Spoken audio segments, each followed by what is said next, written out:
Good morning, everyone. How's everyone doing? Good? Good? Okay, might need some more coffee, but that's good. It's an honor and pleasure to welcome you all today to BTI's Centennial celebration. My name is Paula. I'm the Development and Communications Coordinator at the Boyce-Thompson Institute. Thank you, Richard. We have hosted 9 Centennial events this year and a seminar series. It's been a very eventful, very festive year, and I would like to take a minute to acknowledge all the different audiences that are here today and everyone that made this event and all the others happen. Each of the events has catered towards a slightly different audience, to external collaborators, to current researchers, to our wonderful alumni that are also here. And today is a culmination of all of it. So thank you all for being here as part of BTI's 100 years of pioneering plant science. I'd like to extend a special thanks to the Centennial Planning Committee, to our faculty and administrators that rallied and supported us for all of these events, and to our community for engaging with us over this year, and mostly to all of you that are here today to celebrate with us. So thank you all. We're beginning our day today with our Legacy Showcase, which will be presented by 2 of my extraordinary colleagues, by Paul Debbie, the Director of Research and New Business Development, and by Eric Richards, who is faculty administrator and BTI historian. So let's please give a warm round of applause for Paul Debbie.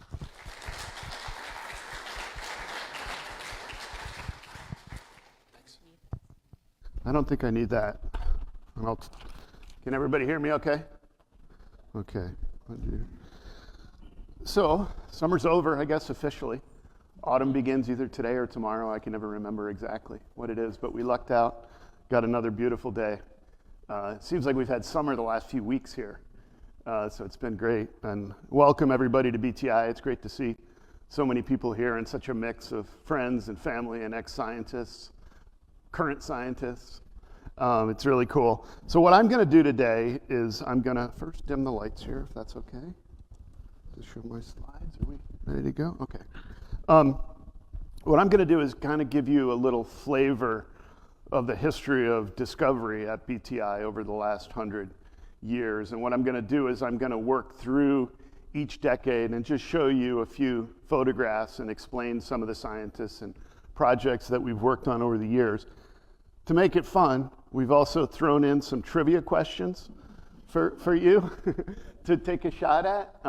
We're not keeping an official score. So there's no competition, but it's just kind of a fun way, I think.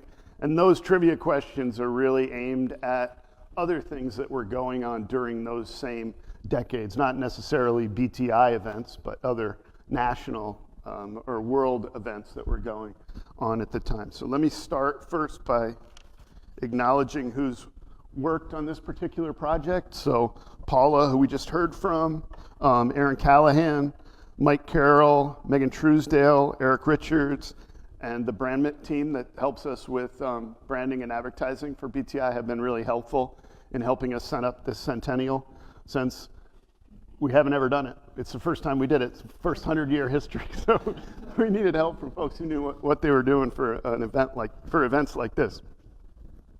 And so now I'll jump right into the slides. This is a quote from our founder, Boyce-Thompson, and here's a picture.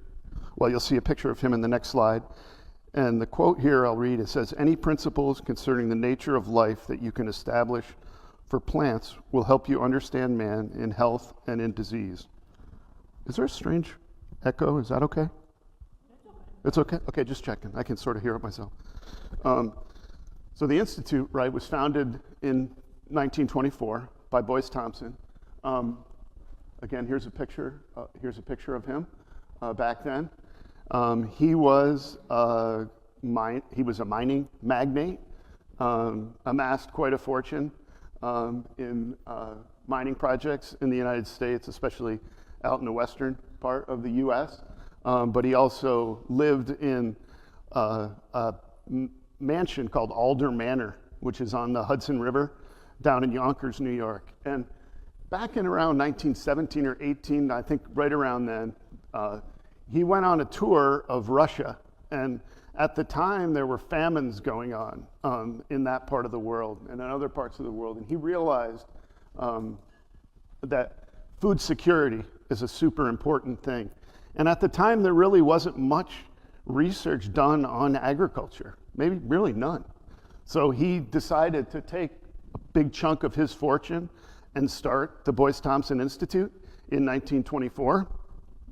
And so this first picture here, we're going to start going through the decades now here. This slide is 24 to 34. This is the founding of the Institute down in Yonkers. See if I can get the little pointer guy to work here for me. There we go. So here's a picture of the Institute under construction. Here it is, the finished version. You can see the greenhouses out here right next to it. There's a golf course. It was a pretty cool spot down in Yonkers where the Institute was, but it's right across the street from Alder Manor, the mansion that I mentioned. And so they say the scientists back then sort of had this pressure early on because he would like to come across the street in the morning to see what was going on in the lab. So he wanted the science close to where he was.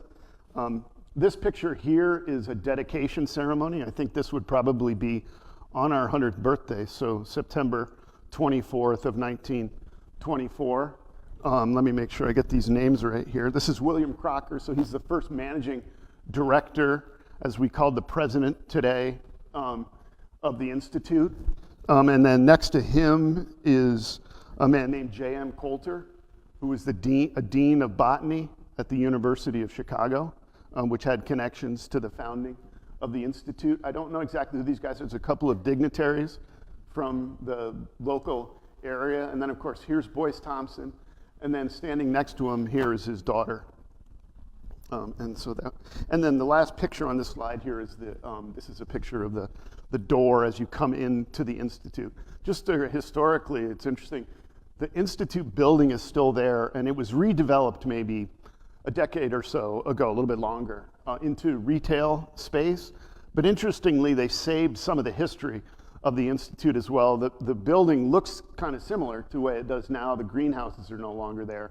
But they put a historical room in a lobby of the central part of the building where they have a timeline of the Institute, at least to that point. Eric and I went down to a meeting in the Catskills to help them set up that timeline.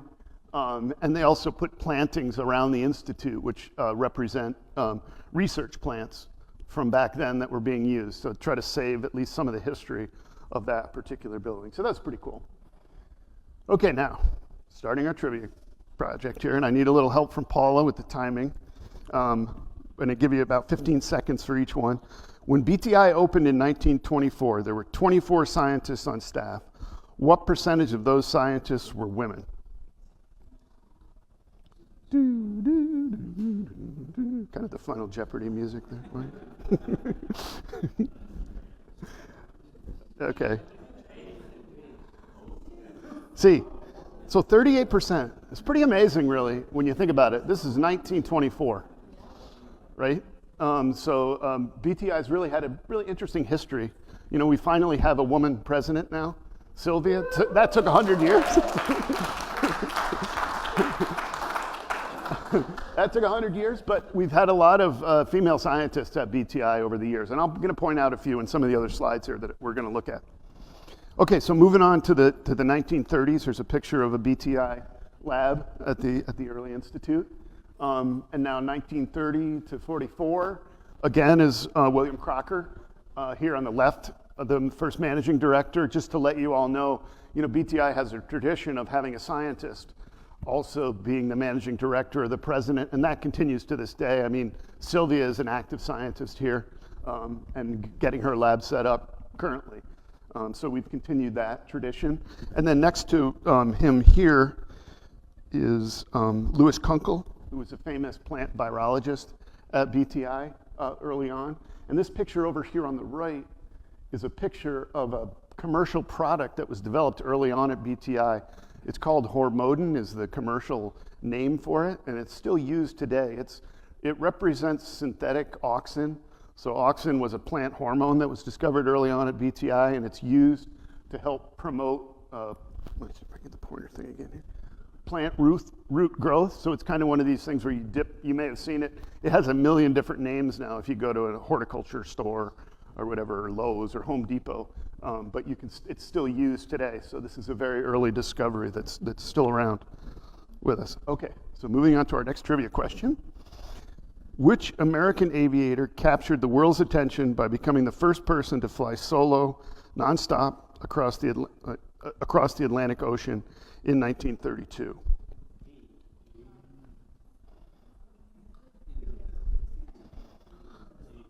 Heard a lot of B's. It's D. It's Charles Lindbergh, with the Spirit of St. Louis, I think was the name of his plane. Amelia Earhart, I don't know if they keep finding her plane, but anyway, okay.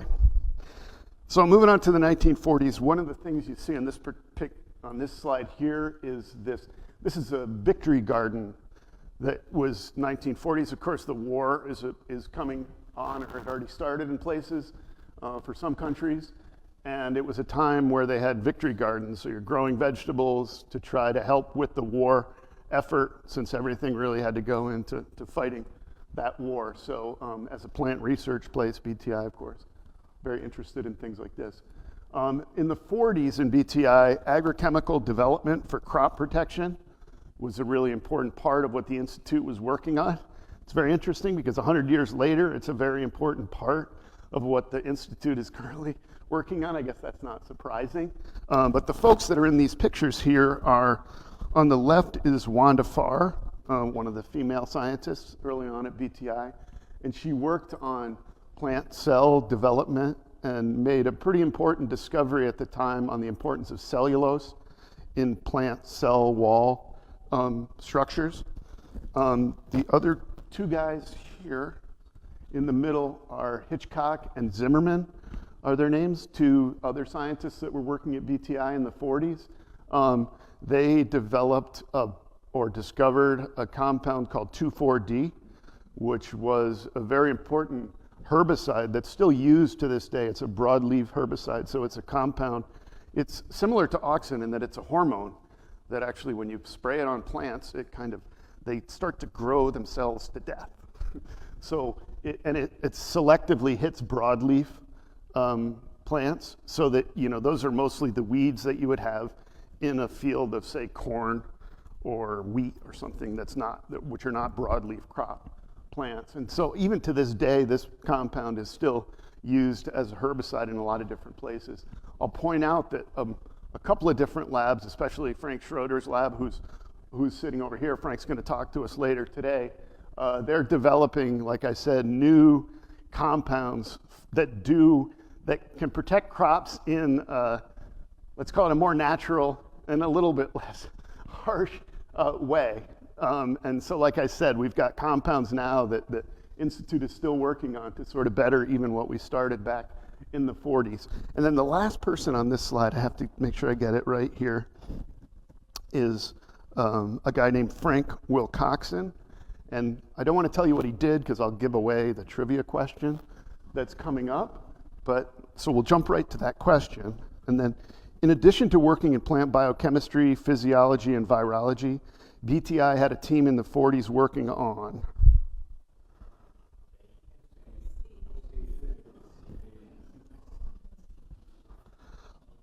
I heard a lot of A's, and that's correct. Statistics. Frank Wilcoxon developed a statistical model that's used by a lot of different scientists, even outside of plant biology. And so, that's not an unusual thing. One of the great things that have come out of BTI discoveries over the decades are tools that can be used by not only plant biologists, but can be used by other scientists as well. So it's really broad, some of the things that you can do with discoveries that come out of places like BTI. Okay, moving on to the 1950s. Again, another famous female scientist here at BTI. This is Norma Pfeiffer. She worked with lily genetics, so these plants that she's working with here are different varieties of lilies. The picture here in the middle are of special chambers that were used to study air pollution. At the time, BTI has a very strong history of working on environmental air quality kind of things. Even to this day, Bob Kohut is still working with the National Forest Services on ways to study ozone levels in different forests. So it's a long part of our history.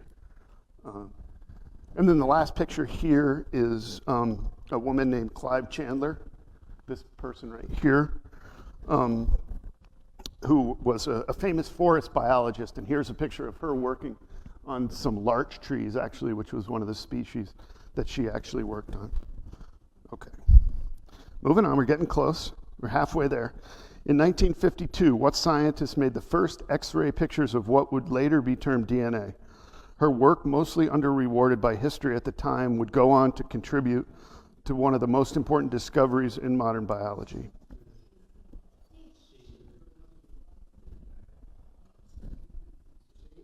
Yeah, I hear a lot of C's, and that's right. That's Rosalind Franklin, who worked with the two gentlemen who worked on the DNA structure. She did the X-ray crystallography work to show what the DNA structure looked like, but of course, she wasn't part of that team that got the Nobel Prize for the discovery. That's sort of seen as kind of an oversight at the time. But yeah, she was, and of course, she died of cancer fairly young because she's working with compounds and radiation that they just had no idea back then was as dangerous as it was. So that's kind of a sad side story. Okay, so moving on to the 1960s. BTI research focuses on forest conservation, ecology, and again, working on the effects of air pollution. Two pictures here. A really significant picture, I think, is this one here. This is an early group of high school interns at BTI back in Yonkers. BTI has a 100-year history to this day. Delaney Sickler, who you can talk to today here at BTI, runs our current undergraduate and high school internship program that gives these young kids exposure to science. And I think it's certainly one of the most impactful programs that the Institute's had over its history. And the way it's measured really is you look at where some of these folks have gone. They got excited about science here at BTI. I saw an obituary for somebody who had won a Nobel Prize, and he talked about being an intern at BTI as a high school student. And I've seen it in other places. And if you look at even some of the more recent interns that have gone on to really amazing careers, it's an incredible program and something that Delaney and Megan still work on today. That's her assistant director. The person here on the right is a Austrian-born American virologist. His name is Karl Mara-Morisch. He was at BTI for quite a few years and working on virus transmission in plants. And I'd just kind of like to point out here to remind folks that the first virus that was ever isolated from any organism came from plants, tobacco mosaic virus. So it's really it's an important plant discovery that's really gone across many different disciplines, and still that way today. Okay, now, let me just preface this question by this is one of the ones where there could be more than one correct answer. In the 1960s, BTI opened secondary research stations in which U.S. states?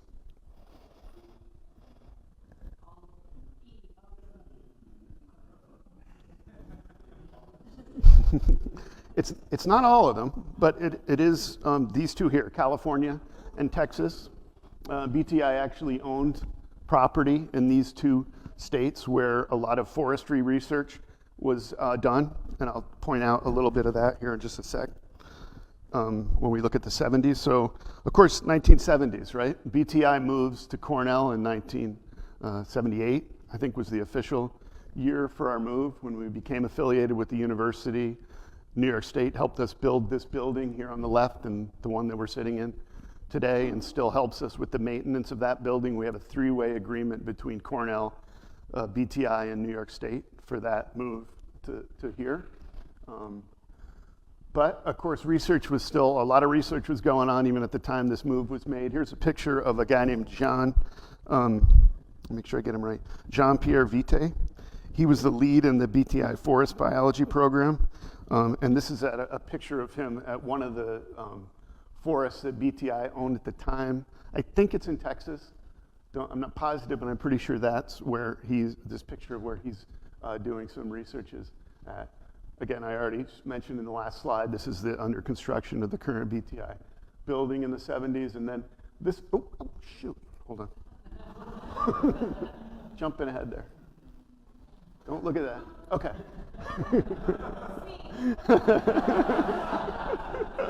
Oops. Anyway, this picture over here on the right is a picture of a famous book that came out of BTI that cataloged the estuary of the Hudson River. And of course, BTI's original building overlooked the Hudson River. So that was an important part of ecological research at BTI. Okay, I'll kind of speed up here. By the 70s, the number of volumes in the BTI library was estimated to total. Very good. Everybody got that one. 35,000. So BTI had a fairly extensive library. You know, when you go on around, look around BTI today, there's a central area upstairs. We call it the Resource Center now. That was the BTI library. And you'll see there's still a number of books in there, but as everybody knows, things have transitioned to mostly digital, including what we do. Okay, so now we're moving on to the 1980s. And again, I'll speed up here a little bit just for the sake of time. I think I'm going a little bit long as usual. In the 80s, BTI research focuses on how environmental factors impact plants. And there's three pictures here. On the left here is a picture of a cabbage loper.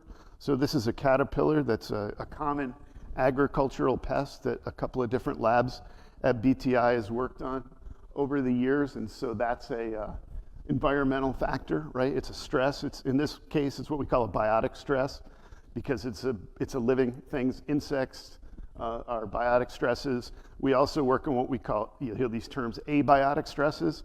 So those are things like air pollution, like we talked about. It can be things like drought, too much water, not enough water, salt, too much salt, not enough salt. So those types of stresses. And so in the middle here is a picture of Bob Kohut and John Lawrence looking at some plants. Sorry, did I get the wrong guy?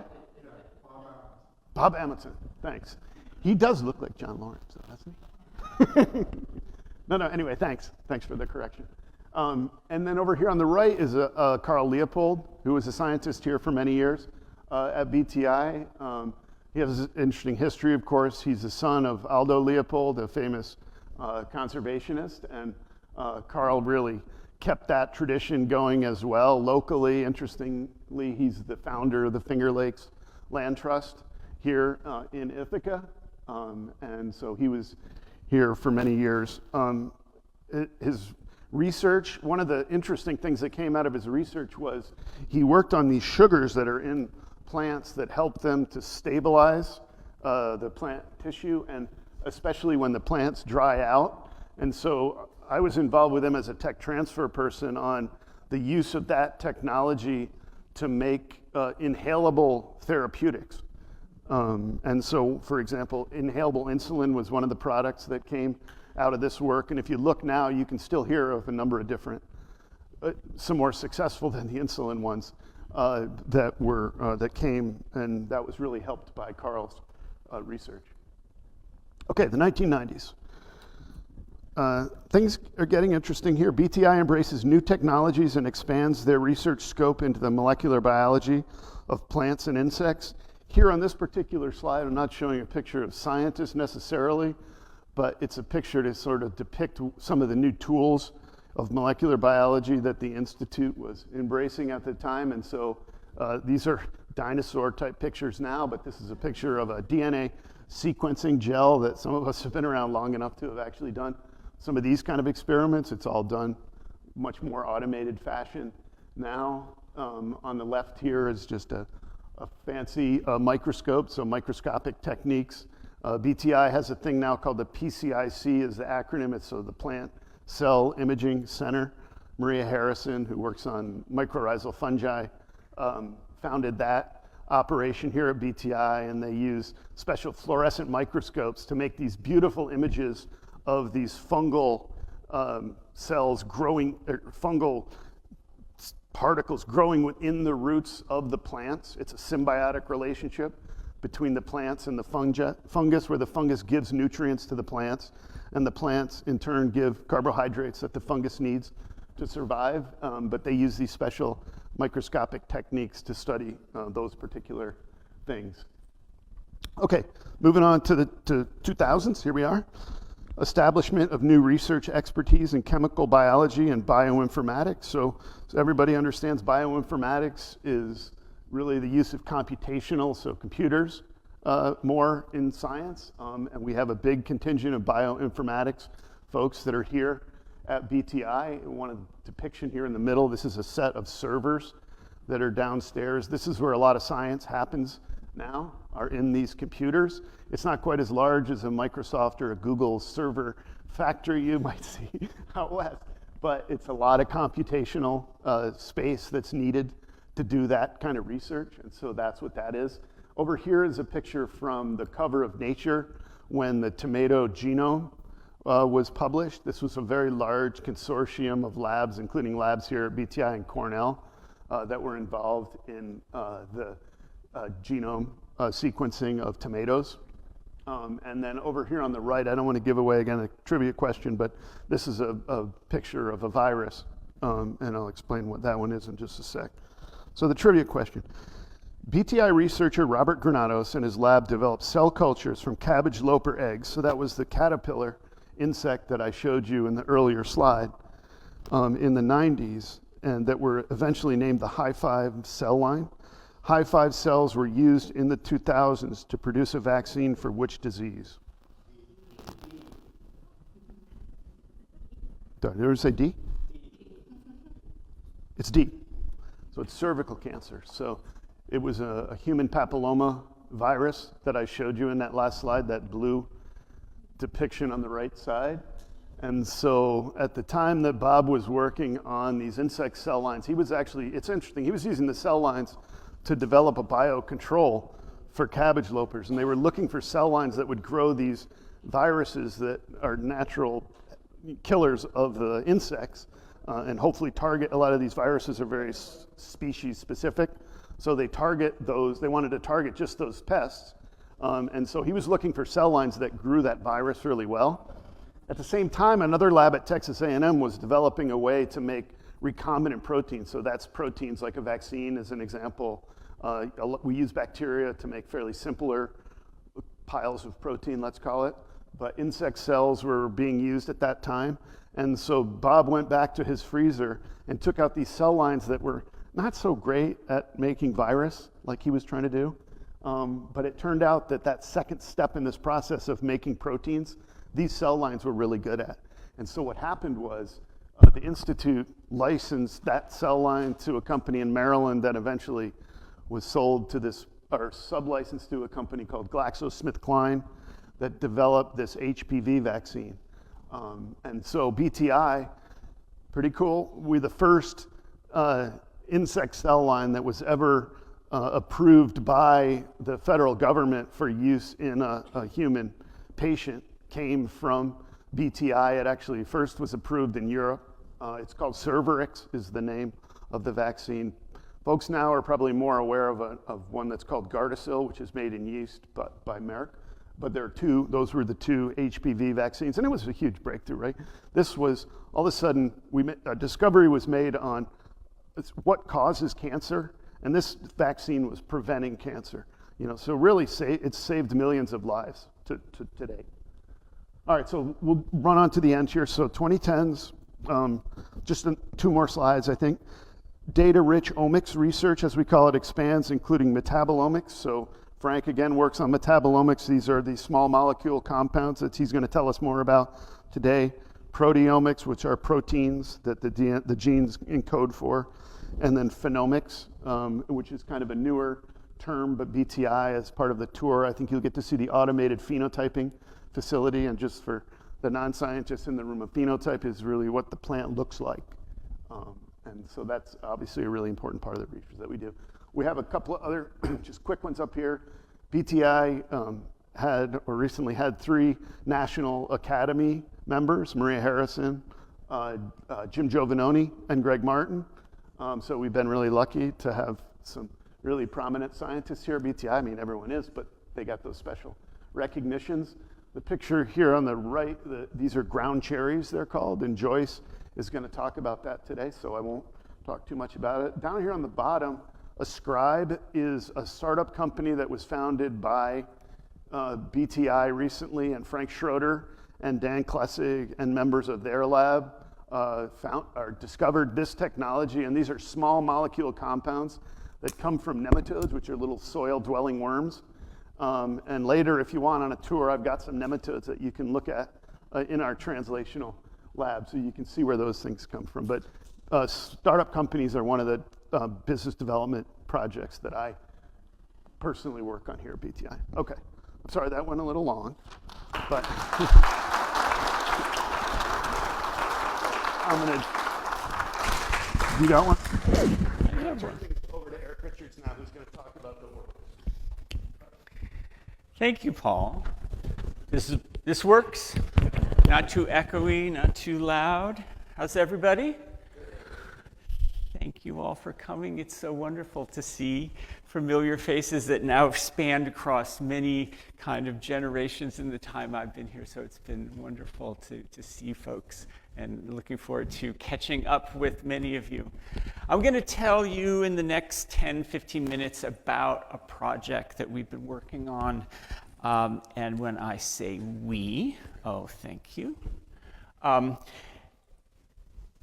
In the lower left-hand corner is a group of people inside the Institute which got together to work on an oral history project that was funded with money from the Triad Foundation through an internal competition.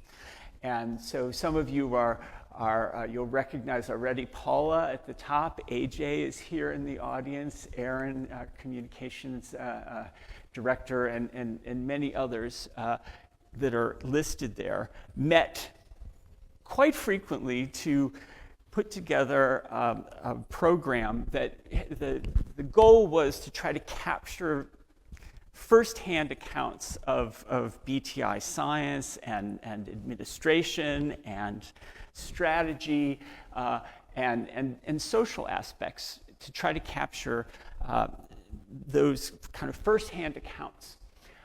And these were the people that very generously gave of their time and experience who were interviewed as part of this project. And this timeline that Paula put together kind of shows you kind of the expanse of time and experience that these interviewees brought, and a little bit about their roles.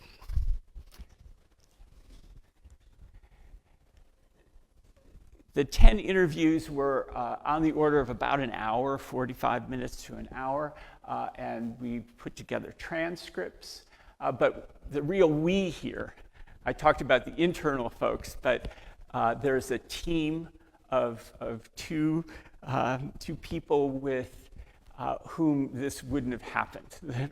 Agnes, who's here with us on the front, Agnes Niemark, who's a researcher doing strategic studies in nuclear disarmament, but she's also an oral historian and was able to take her expertise and learn about the Institute. I mean, she did a deep dive. We had a lot of fun talking about BTI history over really the course of, I think, a year and a half that we worked on this project together. And Agnes worked with her partner, Christopher Knight, who is a videographer, to do these interviews.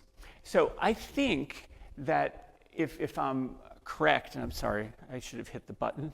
There's Agnes's associations. But I think the next thing up, and I'm looking to the back of the room, we're going to play about, I think, a 6.5-minute edit of what essentially is 10 hours of oral histories. And so we're just trying to capture a little flavor of those discussions. And after that, I want to say a few things about history and archives, and then Paul Comet will address us at the very end and bring us to the next stage. Okay, so am I okay, guys? I'm looking up at you. Can I go on? I'm Agnieszka Niemark, and this is the Boyce Thompson Institute Centennial Oral History Project.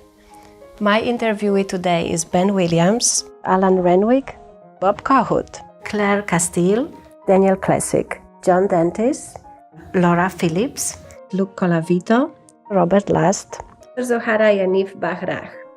Thank you so much for taking part in this project. Alan Renwick discusses the social life at the Institute during the 1960s and 1970s when BTI was located in Yonkers. We had a volleyball court outside the Institute, so we played there at lunchtime. Some of us went on ski trips. We went to the World's Fair in New York in 1964, I think that was. I got to know people, and some of these people became my best friends, and still are, in fact. Luke Colavito talks about the housing situation when BTI was located in Yonkers. I was only like about a 10-minute walk from the Institute, and I would cut across the grounds of the golf course, and it had snowed. And I really didn't know my way too well, and I fell in a sand trap up to my waist in snow. I thought, this is a funny place to die. Ben Williams explains the public relations aspect of his position and how he tried to raise the profile of the Institute and help integrate it into the local community. We did that through working with the Cornell News Bureau, where we would have press releases about major scientific developments that took place at Boyce Thompson. And the other part of it was bringing Boyce Thompson into not only the Cornell community, but also the Ithaca community, and making it a vital part of the overall community picture. Zohara Yaniv Bahrach discusses studying protein synthesis of the uridospore of bean rust with Dick Staples. And we did find that it's a different protein synthesis and a different DNA synthesis, and we were able to isolate few key enzymes and to show the dependency of this parasite and how the surface of the leaf triggers the germination of the spore, and so that the spore, which is like the seed of the rust fungus, the spore can germinate and can begin its penetration into the leaf, and therefore the whole biochemistry is aimed to be successful on this process. John Dentis recounts how the close relationship between managing director Roy Young and eventual board member Roy Park Sr. helped mobilize members in the local business community, along with Dean Charles Palm at Cornell, to lobby officials in the New York State government to facilitate BTI's move to the Cornell campus rather than to Oregon State University. We're instrumental in flying to Albany on a very snowy winter evening to convince Governor Malcolm Wilson of the desirability of keeping Boyce Thompson in New York State, not moving to Oregon, and building a building and enticing us to stay, enticing Boyce Thompson to stay. Rob Last discusses synergies between the Institute's traditional strength in environmental biology and his new lab studying plant molecular biology in the early 1990s. For example, Bob Amundsen, who was a staff scientist, I guess, or a faculty member at the time in environmental biology, and his group with Rich Raba, and my group established a collaboration really quite informally, which led to some really, some of my most highly cited papers. Claire Castile, a postdoctoral researcher in the Jander Lab from 2010 to 2014, responds to a question about what aspect of her training at BTI she considered the most important. In George's lab, it was the first time I really felt like an equal as a scientist, and like I deserve this place at the table. He respected me and made me feel like my opinions mattered. Dan Klesig talks about the challenges he faced as a new president of the Institute. The physical plant was quite good in many regards, but in some regards was not appropriate for some of the research. Research programs were now larger. Laboratories were little 2 or 3 man modules. We made them much larger so it could accommodate larger research groups. We increased the number of cold rooms and common equipment for doing biochemistry and molecular biology. And then we made a massive change in the growth chambers. Laura Phillips talks about the creation of the Scientific Advisory Board in 2014. So we had world-class scientists who were very happy to come and be advisors to this crown jewel of an organization with world-class research going on. It was really a plus to be involved in an advisory capacity, a scientific advisory capacity. But many folks that are really terrific at that role, not so interested in being involved in a board. So we'd already bifurcated that as I came on the board, and we created this separate entity, which was now called the Scientific Advisory Board. Bob Kohut discusses the history of the environmental biology group at BTI and the leadership of Leonard Weinstein. Having had this opportunity to work at BTI, it's a great place. Environmental biology was a great place. And I feel that I've been really blessed having the opportunity to do the kinds of things I wanted to do as a kid, and knowing the people that I knew and was able to work with. I've been very fortunate.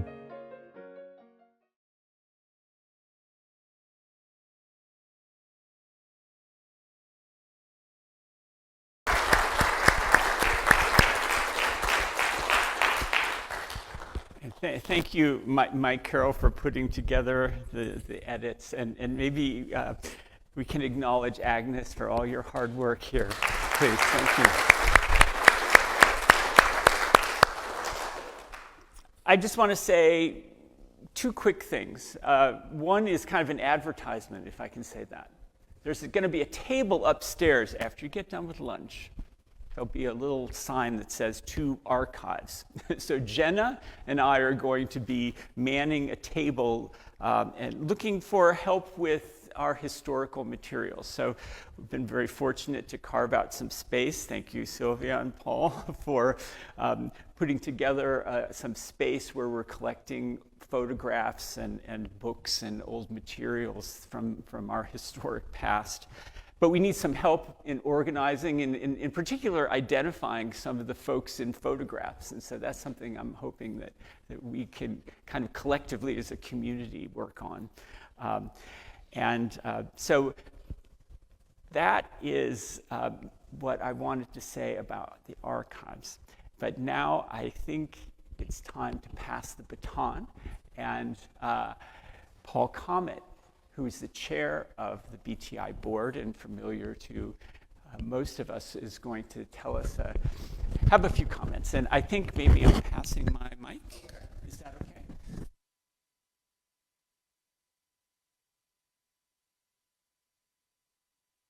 Hi, everyone. I'm Paul. I wasn't going to talk, but when I hear history and 100 years, I have to say I'm not fully connected. It's way back. But sitting here and thinking about where we've been and who's here in this audience, and if we include our beloved Alan, we're representing more than 60% of the history of this institute right here. It's amazing. So it's not really long history. It's us. It is us. I didn't realize the SAB started in 2014. I think I was one of the first members of that SAB. So it's been a while. The science is amazing. But what's also important along this journey is we're 100% of the future of this institute. It is growing. It's wonderful and vibrant, and I truly appreciate all of you being here today, and the staff and the people who have made this possible, along with where we're going. So I hope you enjoy the talks and the rest of the tours, because there's a lot of amazing science going on that's expanding and touching every part of the globe now. So thank you very much.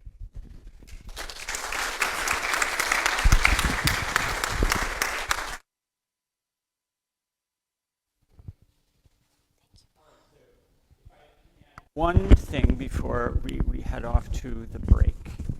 So when you come upstairs and see us at the archive table and come around, many of you have asked us about whether your voices can be added to the oral history.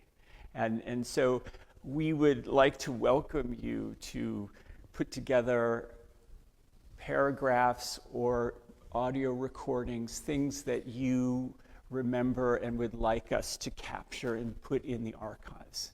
So we're trying to be inclusive and capture as many voices as we can, so we certainly welcome that. And we can talk about specifics when you come upstairs. Okay, and I should also mention that all the oral histories are available. You can link through our website to them. And there's a particularly delightful story of how Alan Renwick came to BTI, which I wholeheartedly recommend. It's really charming. All right, thank you so much. I think we're going to have a coffee break, and then we're going to come back. Paula? Okay. Thank you, everyone. I think this concludes our Legacy Showcase for the morning. So we're going to take a short break. Please feel free to visit the bathrooms on the right as you leave, or the coffee on the left. And we'll be back, please, in the auditorium at 11 for our Research Spotlight.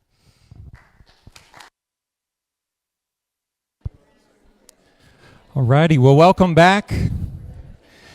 I have the distinct privilege of kicking off our next session. This is our Research Spotlight. You're about to hear from 5 of our esteemed faculty members. They're going to tell you about the research that's currently happening at BTI and the broader impact that it's having. There will be time for a brief Q&A after each presenter, so get your questions ready.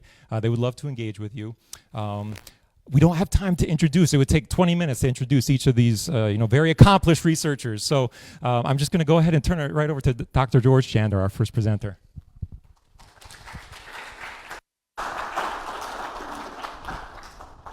Yeah, so I joined Boyce Thompson Institute in 2002, just as Alan Renwick, who many of you knew, was retiring. Alan very much wanted to be here for this celebration, but unfortunately, sadly passed away earlier this week. But when I came to BTI, I was brand new out of a postdoc, which means I was woefully unprepared to run a lab. But fortunately, I shared lab space with Alan for about 6 months, and he was really a great friend and mentor, and really helped to guide me as I was getting started running my lab in chemical ecology. And of course, then I also inherited all his equipment, which was a great way to start a lab. My lab does research on natural products in plants, and I'd like to convince you that studying plant-insect interactions, chemicals that plants use to defend themselves against insects, are also now important for human drugs and human health. Here on this next slide, I have shown 4 plants, which seem a bit disparate. We have foxglove, squill, wallflower, milkweed. All of these plants have one thing in common, is that they all produce these compounds called cardiac glycosides, which are used in human medicine. You can buy them here in pill form. They're used to treat congestive heart failure. The other thing that all 4 of these plant species have in common is that they were all independently used by different human cultures to treat heart disease in sort of an ethnobotanical way. So natives in Europe used foxglove, natives in North Africa used squill, in China they used wallflower, and here in North America they were using milkweed as an ethnobotanical treatment for heart disease. All of these plants independently involved the biosynthesis of cardiac glycosides. Completely unrelated plants independently came up with very similar compounds, and obviously not as a treatment for heart disease, but to keep from eaten by insects. So all of these plants are very resistant to insect herbivory, with the exception of things like the monarch butterfly here, which is able to feed on milkweed because it's very resistant to cardiac glycosides. And so this is an insect defensive chemical, which is also used as a human drug. And if you look sort of historically among chemicals that we use in human medicine, about half of them are either plant defensive chemicals, have natural functions in plants, or are derived from natural plant chemicals.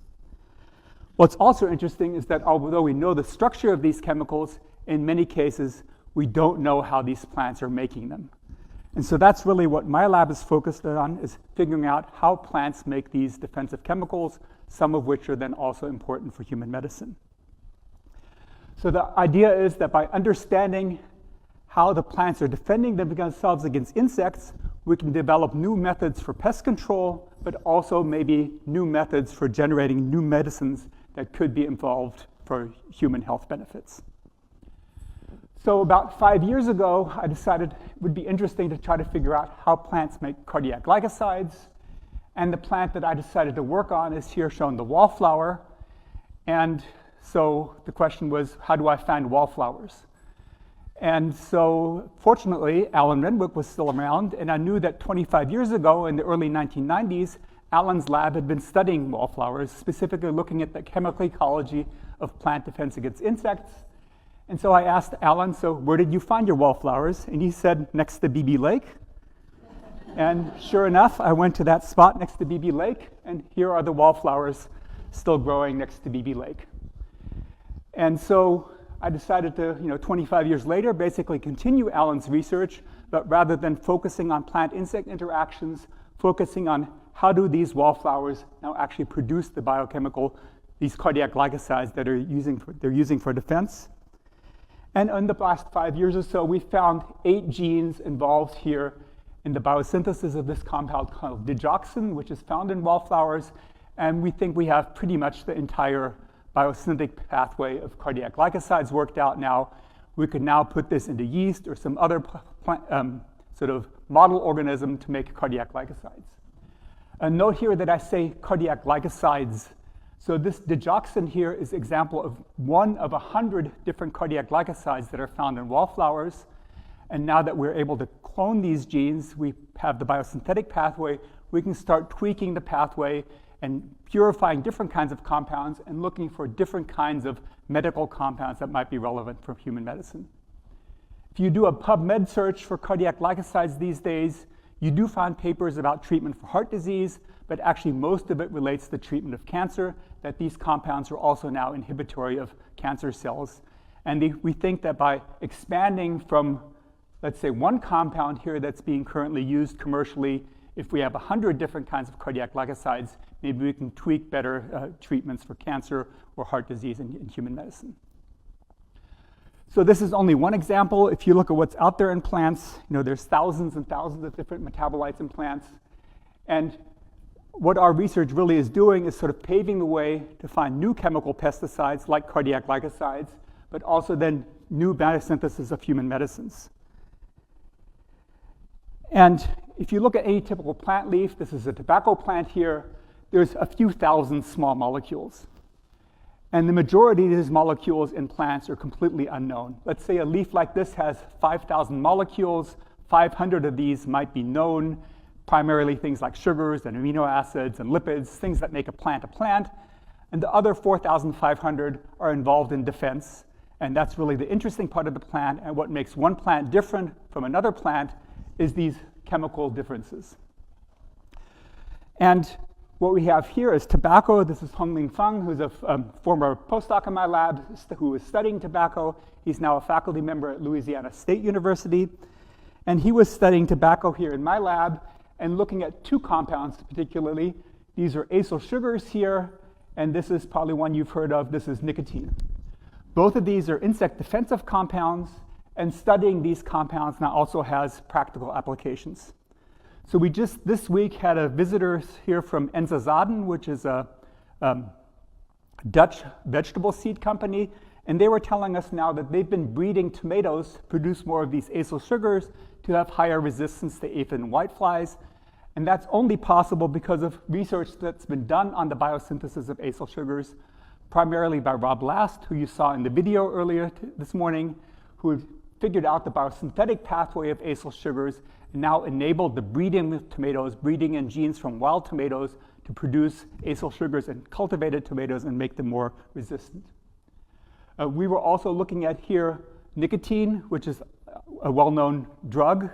But surprisingly, despite the fact that people have been using nicotine for thousands of years, we still don't completely know how plants make nicotine and also how plants break down nicotine. So we've been looking for genes involved in both nicotine synthesis and nicotine breakdown, which again has practical applications in human-plant interactions. And so most of these plant metabolites function in plant defense. Most of them are unknown.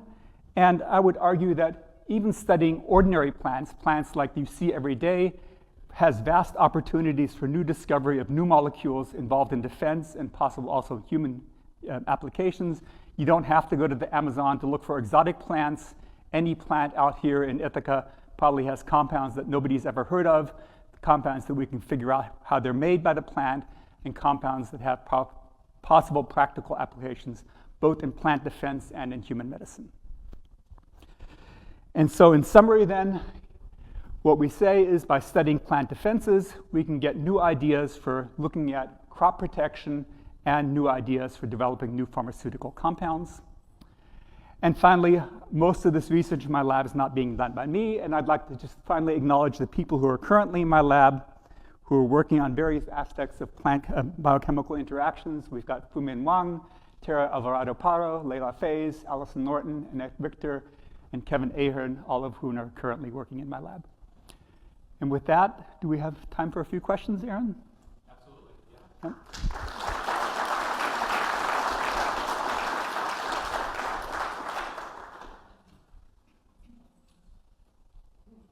No question? Yep. Paul?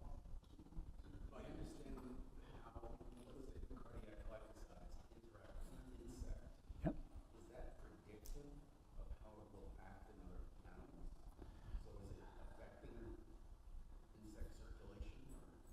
Well, it targets a specific enzyme, a membrane cation antiporter, and that's found in all animal cells.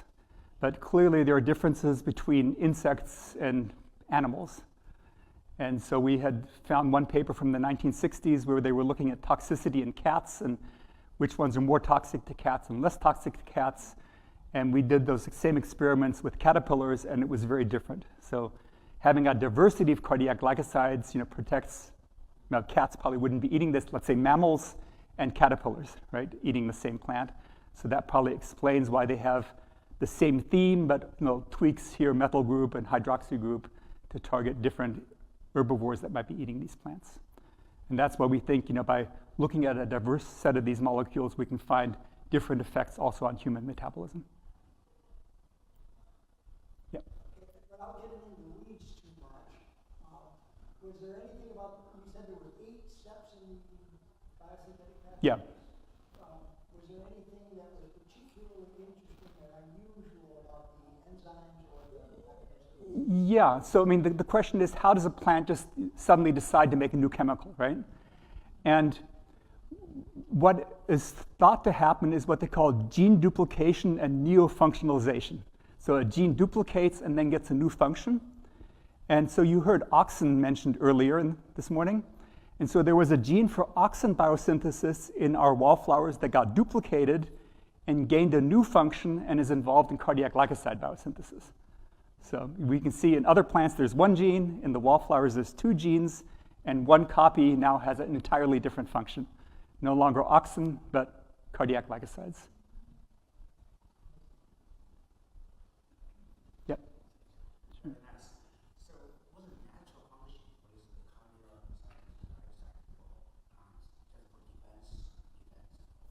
defense? Yeah, so the question is, what's the natural function? It's absolutely the defense. Here you have a compound that's toxic to essentially all animals. There's no target for this compound in plants, so it's sort of an excellent way to kill animals that are trying to eat you.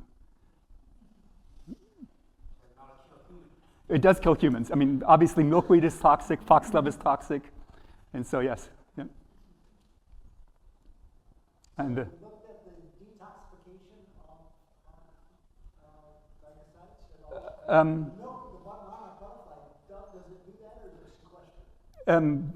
The monarch butterfly sequesters, so that's why monarch butterflies are toxic, and they have what's called target site resistance. So this enzyme that's being targeted by the cardiac glycosides is mutated in the monarch butterflies, and therefore they're resistant. And this is also a very interesting example of convergent evolution. So monarch butterflies, milkweed bugs, milkweed beetles, and milkweed aphids all independently came up with the same mutation to make themselves resistant to cardiac glycosides. So 4 different orders of insects, the same mutation.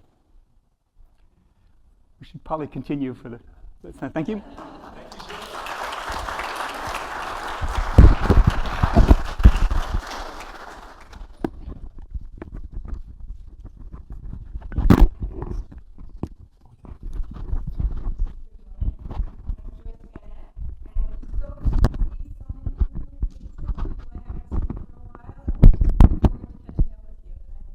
So what I'm going to tell you about, I get 7 minutes, is the Physalis Improvement Project.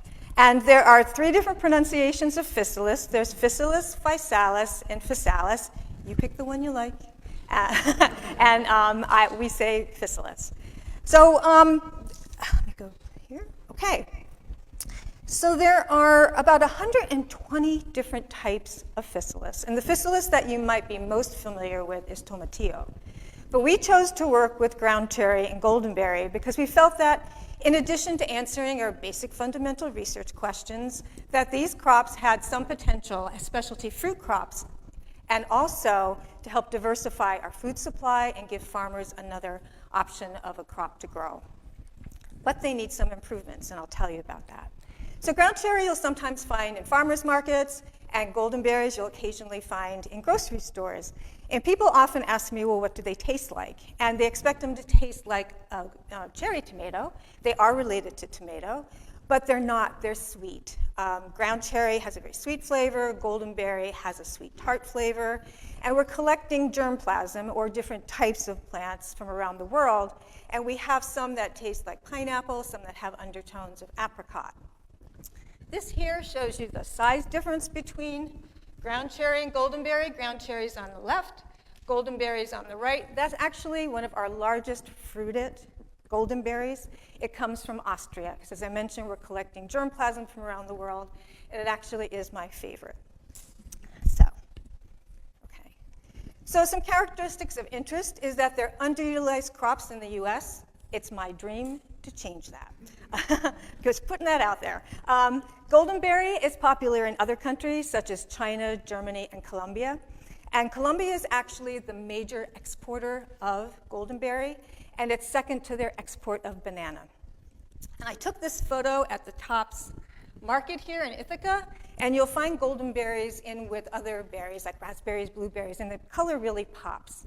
But I have to warn you, these don't taste good.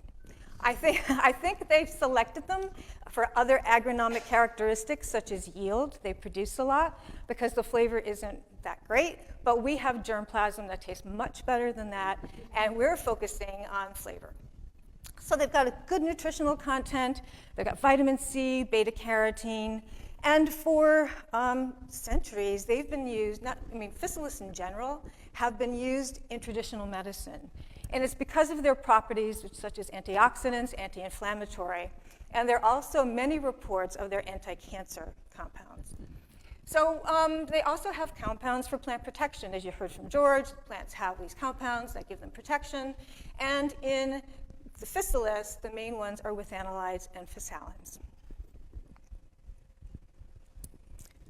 So we had a community science project a number of years ago where we worked with home gardeners and farmers, and the top 2 characteristics that they said needed improvement for them to adopt on a larger agricultural scale are plant growth habit of ground cherry and goldenberry and the fruit drop problem in ground cherry. For those of you who participated in the community science activity, you know about that fruit drop problem. So it's our intent to take these underutilized species, not only to produce them as a specialty fruit crop, but as a model to inspire others to take underutilized species and improve them as a way to diversify our food supply.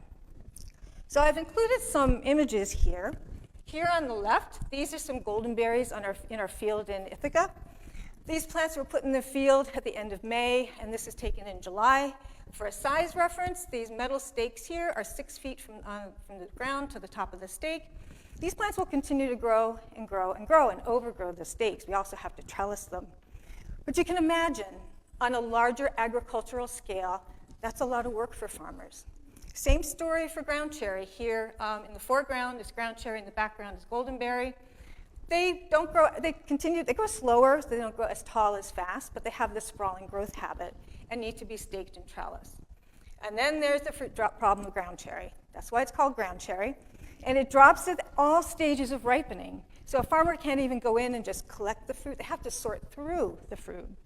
And also it can impose a possible foodborne illness problem because they fall to the ground, they get dirty, and even though there's the husk there, you can still get some sort of contaminants in there. So the reason for that fruit drop is this little joint here. Click that. It's kind of like an elbow. And my group has been studying the biology of that region to find out what approaches we can use to fix that fruit drop problem. And when you fix the fruit drop problem, you also fix they ripen on the plant, so they might have a better flavor, and they're easier to harvest when they're actually ripe. So we went on this journey of using something called gene editing or CRISPR. And you probably have heard about CRISPR. It gets a lot of press. And we were using that we were understanding the function of the genes and then using CRISPR. And the beauty of CRISPR is that you can tweak the plant's own DNA. So we can turn off the genes that are causing problems like fruit drop. It's kind of like turning off your vacuum cleaner. Turn it off, doesn't work. Turn off a gene, it doesn't work. And we've shown that in two situations here. So here on the left is that the wild type or the non-edited material. And here are plants on the right that have been edited. Notice the fruit drop? None. So that was really exciting for us to see that. Then a similar story with plant growth habit. These plants in the background are ground cherries that have not been edited, wild type. The ones in the front have been edited by targeting a gene called brachytic. And you can see they are definitely more compact.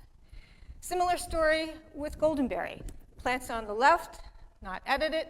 Plants on the right, we edited a gene called erecta. And if you're going to go on a tour later, I'll be in the greenhouse that has these edited ground goldenberry plants, and I'll be able to show you them firsthand and talk a bit more about them. So looking to the future, we need to further evaluate this material to make sure that we're not having any negative effects on other characteristics such as sugar content, flavor. We're really focused on making sure we have good flavored ones, fruit size, and other characteristics such as yield. And then the next step will be to get these into the hands of plant breeders so that they can make them even better, and then get them to farmers. So this is my last slide, and I want to acknowledge my current group, except for our interns here, Jillian, Jordan, and Sylvia, who spent the summer with us, and now they're back at school. And I want to thank you for attending this event and being so patient through my presentation. And Aaron, do I have time for a couple questions?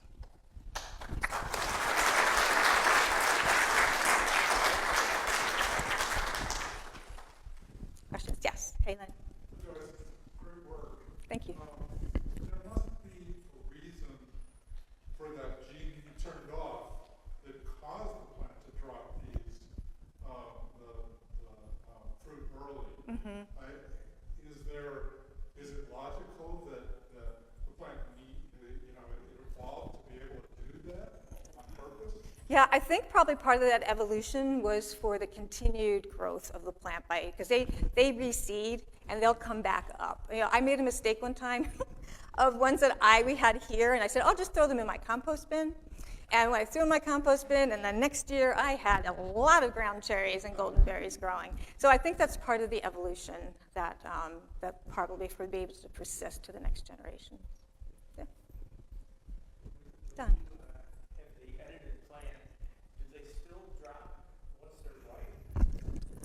Really, when we started on this project, I wanted to make sure that we didn't cause another problem where you really had to yank it off the plant, because that's how goldenberry is. So the original thing I did, having a plant breeding background, is I tried to cross ground cherry and goldenberry to fix the fruit drop problem in ground cherry.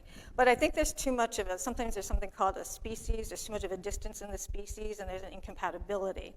So we wanted to make sure that when we do this, that we're not having to yank the ground cherries off. So they're easily picked when they're ripe. So we can pick those off when they're ripened. So, yep. And according to the grad student working on the project, they taste better but she's a little biased. But yep. When they don't drop, because they're staying on the plant longer, right? So it makes sense that they're ripening, because even when they drop to the ground, they're not always 100% ripe. They can ripen over time, as long as they're at the right stage. But it makes sense. Like even when you grow tomatoes, right? They stay on the plant longer. They taste better. So. So is there anything? Did you investigate the gene that you suppressed?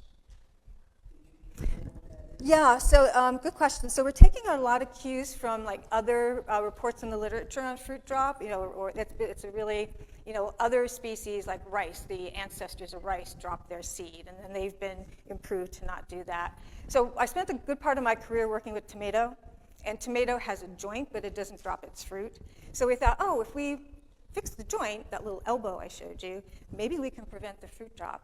And that's the gene that we targeted. It's called jointless. Jointless, and that was a gene in tomato. Kind of makes sense. And Actually, you don't have the joint anymore. we don't have that joint anymore. Yeah, it's gone. If I had more time, I could have showed more images to show you how that's gone. And we've even done microscopy to show at the cellular level it's not there anymore. Yeah. Hint, hint, more time? No. Yes. Now, in the interest of commercially growing these new plants, bilberry and ground cherries, with the growth rate they have, non-edible ones, are they invasive or do they take over other plants or gardens if you grow them in that way? Yeah, so you're talking about if we put the ground cherry in the plants in the field, do they persist to the next generation? Right. Yes, and what the farmers will often do is herbicide them just to keep them down, like a pre-emergent sometimes, or some sort of herbicide to keep down the growth. Yeah, one of my people in my lab, her dad was in my lab as a farmer, and he said, "Why would you want to grow these? They're a weed. I'd get rid of them." And so it's kind of interesting. So okay, I guess I should stop there, right, Aaron? All right. Thank you, everyone. Thank you.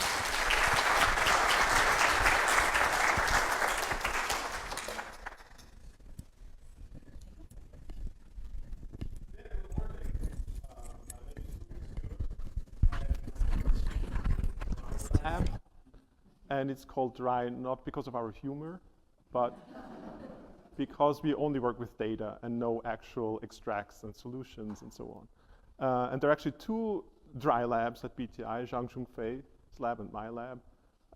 And there are at least a couple of semi-dry labs, I would say, like a good Finger Lakes wine. And so what we are doing in our lab is, we're using genomics and breeding to leverage, the yield of and the efficiency of the breeding process. And I'll go a little bit into that, but I won't bore you with too much details. So the problem is, crop breeding is actually pretty slow.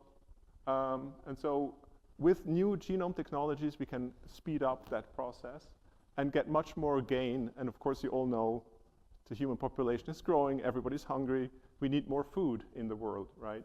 And so what we are trying to do is leveraging genomics to accelerate the development of these new lines. And so my lab has been working on this project that's been called BreedBase at some point, and it's a system that allows breeders to manage all their data, to do all their predictions and all their selections. So it's very applied, and I think Mr. Boyce Thompson would like this project. And so one important part, of course, in this story is the genome information that we have for many, many plants now. And for example, the tomato genome was heavily done here at BTI with Zhang Zhongfei and Jim Giovannoni and at other Cornell labs. And of course, we have produced a lot of other genomes here at BTI. There are some other important genomes here that were not done here, but just to illustrate that, we have all the genome information, and what we can do is we can really characterize a line that we get from a breeding process, and we can compare it to a reference, and we can tell immediately all the differences, and then we can take these differences and correlate them with phenotypes. So the other important point is phenotypes. So what breeders are doing, they are planting a lot of fields with a lot of varieties, and then they're looking at the plant and they're phenotyping them. An important phenotype is fruit size, for example, so they measure fruit size, but they measure maybe 100 other traits routinely. So it's all a lot of data. So there's a lot of genotypic data, there's a lot of phenotypic data. Now what you can do is you can correlate the genotypic data and the phenotypic data, and if somebody gives me genotypic data from a plant, I can actually predict what the plant looks like. So I don't need to wait and grow that plant. I can already select it and say, that's a good plant. I will, it will go on in the breeding process. And that speeds up the breeding cycle. And so, breeding is like Taylor Swift, we're breeding eras. They're not quite as separate as with Taylor Swift's eras, but in the old era, maybe pre-1990, it's what I call the paper era. And mostly the technology that was used there was phenotypic selection, so people just looked at the plant. And that was the phenotyping that they did, and that's important. That's still being done. But this is usually, if there's no genome data in it, that's usually called breeding 1.0 now. So Ed Buckler here at Cornell introduced this terminology, breeding 1.0, 2.0, and 3.0, and 4.0. And then after 1990, we had the Excel era, so people started to use computers for data management. But Excel is actually, very nice, but when you want to combine data from several years or several locations, it gets very hairy. And where is that Excel sheet from that trial? It's on the laptop that fell down the stairs or something. So that's not good. And so now we are in the database era, and this is really, you need these databases if you want to do genomic selection, because the data is so gigantic that you cannot keep it in an Excel sheet. So those are the evolution of the eras. And there's of course the 4.0, which is designer genomes. So as we have heard before, CRISPR, we'll be breeding differently using CRISPR and introducing specific mutations and so on. But for breeding 3.0, we still have the so-called breeding cycle. So I won't go too much into the details, but what the breeding cycle means is, a round of selection of plants. And so here we have our breed-based database. The breeder works with the database. He decides, or she, what plants they want to grow, and tells BreedBase to create a field layout. And so BreedBase will do a randomization, and there are a dozen different randomization techniques in there. So the field can be planted like that, and you can put barcode labels on it, and then you can phenotype it, you can collect data, you can collect samples to genotype. We use these, we work a lot with these pheno apps to collect data in the field, and so that's a system of electronic data capture. And in the end, you can make analysis with all the data that you captured, the phenotypic and genotypic data. You can, for example, use genomic selection to predict the next cycle, right? And so just a number of crops that we're working on. It started all with tomato and the tomato sequencing project, and other Solanaceae that we put in this database called solgenomics.net. And then this breeding really came about by a Gates project called Next Gen Cassava. And cassava is a really important crop in Africa. About, between 0.5 and 1 billion people depend on cassava for calories, so it's right up there with, the important grains. And then we expanded to other root and tuber crops and banana, also with the Gates Foundation. And in the meantime, other people have started using the system, and so we, pretty much any crop has a so-called, what do you call an instance. And I just want to show you one screenshot, and then I think that's my last slide. This is a screenshot from cassava base, so the cassava database, and you see all the breeding locations of cassava in the database. And you can see that this is really a worldwide effort and has a worldwide impact. And this morning when I came in, I saw this little stress ball, which kind of suggests, says BTI on the globe and kind of suggests a global impact of BTI. And you can also use it to reduce your stress. But I think it's, I thought, well, this is exactly my slide. This is, they're $7, by the way. I just took it and said I will bring it back, but I may not. But I recommend you buy 2, of course, for both heads.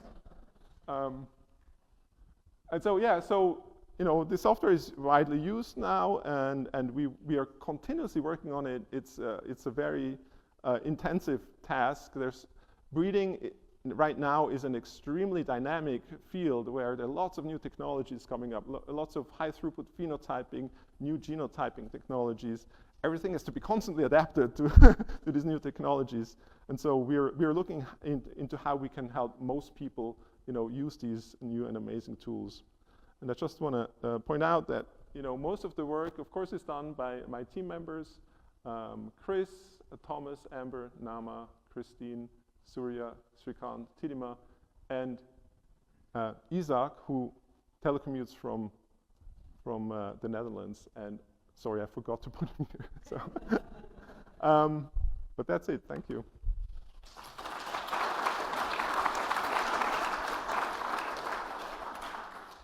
Yes? I'm curious about the digitization of phenotypic data as opposed to genomic. How robust is that? How good is that? Can you use that in the model? Yes. Yeah, I mean, it's used routinely. Yeah, there's a certain system that everybody uses now. These you have to define the traits really well. So we create things that are called trait ontologies, and they explain exactly how you have to measure it, what the scale is that you have to give it in, because obviously if somebody measures in meters and in centimeters, there will be just a giant mess. So it has all be really well defined, and I think that's one of the challenges of these projects is that everybody has to agree on these things, right? So you have seen the map of cassava breeding programs, and they all use the same traits, and that's totally remarkable. I'm just envisioning a grad student eating a tomato. Yeah, so you're putting your finger on a very good point. Quality data is very hard. Like flavor, mouthfeel, those things are very, very hard because there are no good systems to measure them. You can measure certain chemical compounds, and you can say, well, those are all flavor compounds, but when you eat it, it's still disgusting, right? So it's very difficult. But other traits are much simpler, like size and disease resistance is a very clear trait, for example. Yeah. Yeah. I know that you have a dry lab, but if you want to sequence a plant genome, about how long does that take? I mean, is it months? Yeah, I mean the thing is the sequencing is actually very fast, right? It's a few weeks. It depends how you have to, of course, have to grow the plant, you have to extract stuff, and then the sequencing process is not that long. But then you have to assemble it, and then you have to annotate it, and that still takes at least a few weeks. And you have to have all the right data for it, right? You have to have all the, it's very convenient if you have a lot of RNA expression data to make the gene annotations. So, but in principle, you could do it let's say in weeks. What would you say, Jean? Maybe I can add. Yeah. It depends on what class it is. But I mean, less than a year. Less than, yeah. I mean, it depends on what class it is. Class that was, they are genome quite different. Polyploid. Yes, exactly. Good point. Yeah. Genome size and maize and Arabidopsis are totally different. Yeah, exactly. You also don't have to, once you do one, you don't have to sequence the entire sort of sample and get a snapshot, and that takes just days. So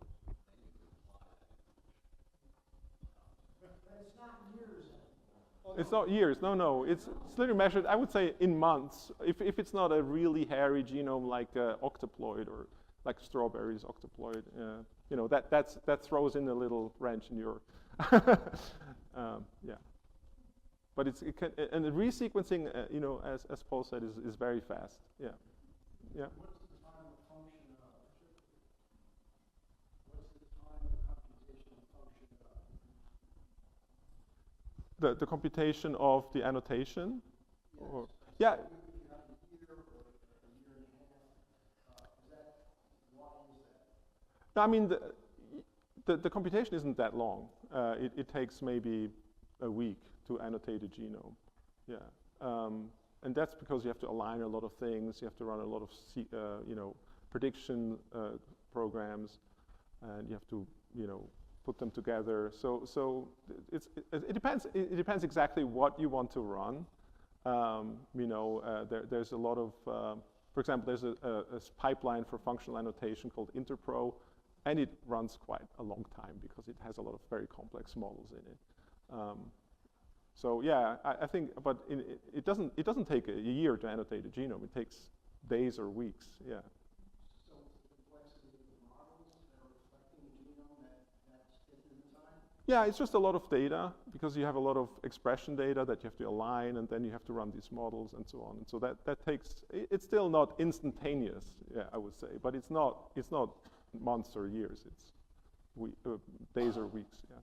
So if you had to guess or estimate, how much does it cost to sequence a plant genome?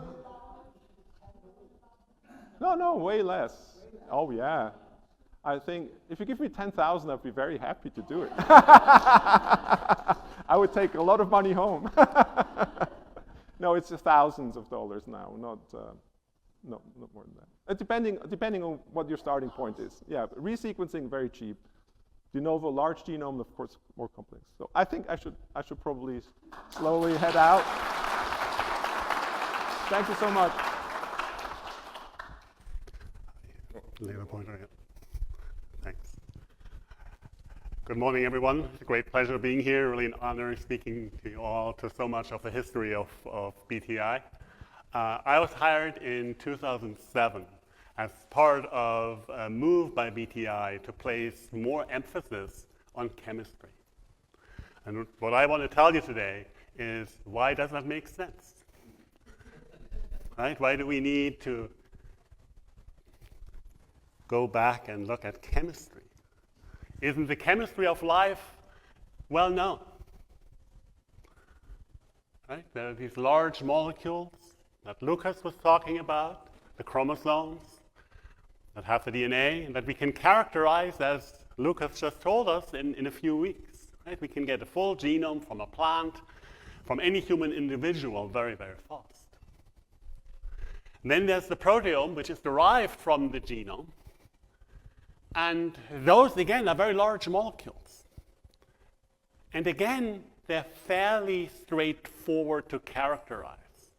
We can get a full proteome from any sample, perhaps in a few days. Thousands of proteins annotated. So those large molecules are fairly simple now to characterize, and that's due to the fact that their chemistry is inherently simple and predictable.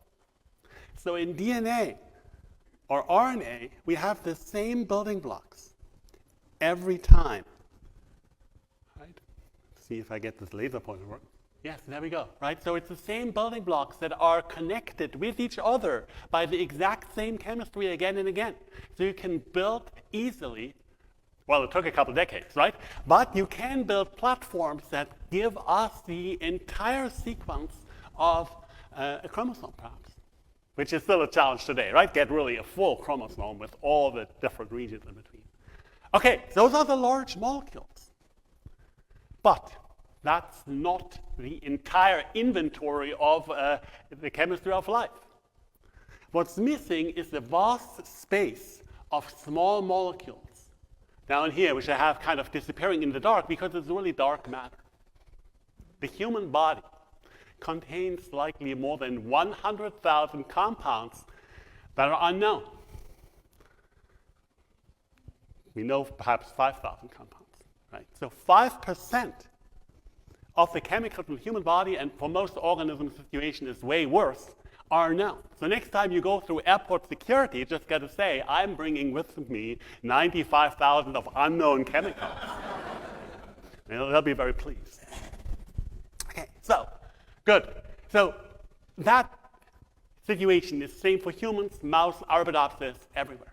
Okay, so we need to tackle it because the central hypothesis that motivates us, my lab, us chemists, is that most of these molecules are the products of dedicated biosynthetic pathways that have a function. And so they're essential for the organism to live and for it to interact with other organisms.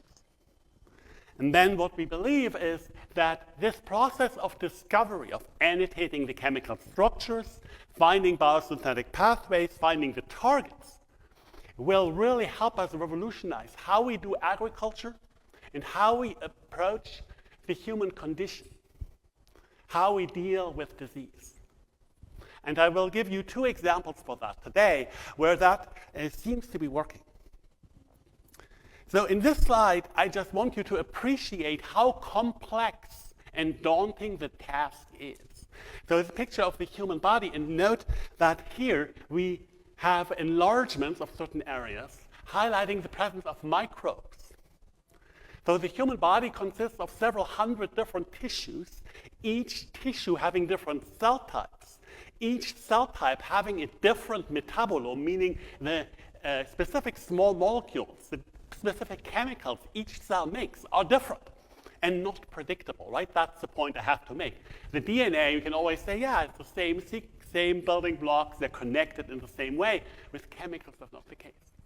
So I have this vast diversity of different cell types of the host, and then in addition to that, it's the microbiome.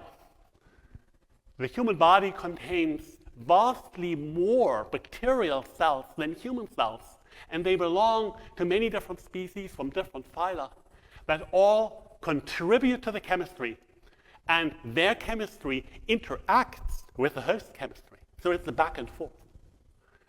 That's where this complexity arises that has really prevented a systematic annotation.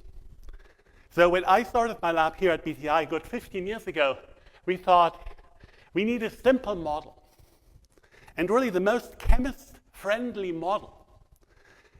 And also the model, I think, with the greatest potential for studying ecological interactions on a really broad scale is the nematode C. elegans. Small soil worms, they're harmless. Their relatives are parasitic. There's parasitic worms of plants and animals. And that is part of their appeal. So C. elegans, even though they're little worms, they have high homology with what's going on in the larger animal. They have different cell types, but they're extremely easy to grow and they have a very short generation time. And most importantly, we can edit their genome in a manner that's impossible for any other eukaryote. You can induce a gene at any time point. You can knock out almost any gene in this organism without creating a lethal scenario. You have tools available here that allow you to very rapidly screen thousands of mutants. So this is the basis that we've been using to investigate the role of small molecules produced by C. elegans and produced by C. elegans and other nematodes as they interact with bacteria and as they interact with mammals, higher animals in general, and with plants. Okay, so first example that I'll give you is about interaction with higher animals. And the basis for the specific study here that I'm highlighting here is a vast body of evidence that infection with parasitic nematodes can prevent or reduce the effects of autoimmune disease. Now, autoimmune disease is a huge problem in Europe, in my family as well, in North America, and much less so in Africa and in countries with more parasitic nematodes, and that was the cue. So it seemed that somehow parasitic nematode infections, even transient ones, make the body or reprogram higher animals to be less likely to suffer from autoimmune disease. And many people have been looking at proteins secreted by nematodes, but we thought that perhaps a specific type of chemical, shown here with one example, these ascaricides, which are produced by all nematodes. They're produced by C. elegans, our model system, but they're also produced by the parasitic nematodes. That this specific compound could perhaps be a signature that animals have evolved to recognize and then adapt their immune response to.